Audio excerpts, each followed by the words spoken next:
In today's video, I'm going to teach you how to enter conversion balances in Xero.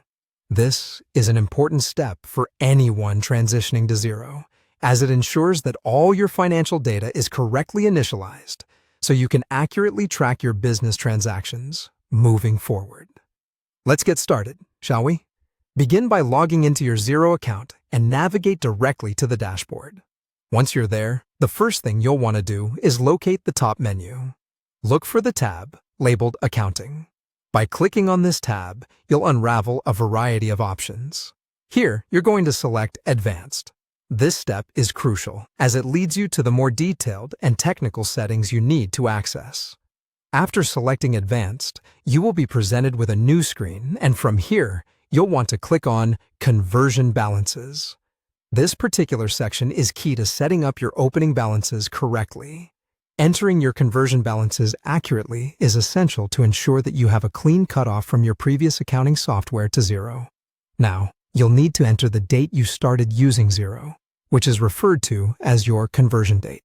This is important because all your opening balances should be entered as of the day before this date. Think of it like setting a starting line for your financial records. On the conversion balances screen, direct your attention to finding your bank account. This is where things start to get specific. You'll need to enter the closing balance from your bank statement dated the day before your conversion date. This means if your conversion date is, say, October 1st, you'll enter the balance from your bank account as of September 30th. Now, let's talk about those overdrawn accounts, such as loans or credit cards. If you have any such accounts, you'll need to enter the amount under the credit column. This might seem a little counterintuitive, but it helps paint a clear picture of your financial standing when converting to Xero. For those of you who are making the switch from another accounting software, make sure to thoroughly check if there are any other accounts for which you need to add balances.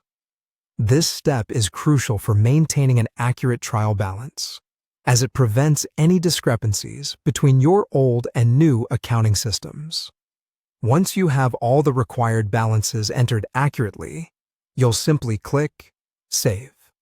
This solidifies the changes and creates a seamless transition of your financial data into Xero. And there you have it.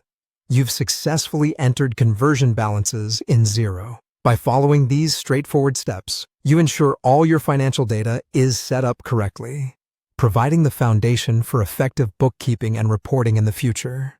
Thank you for watching, and happy accounting with Xero.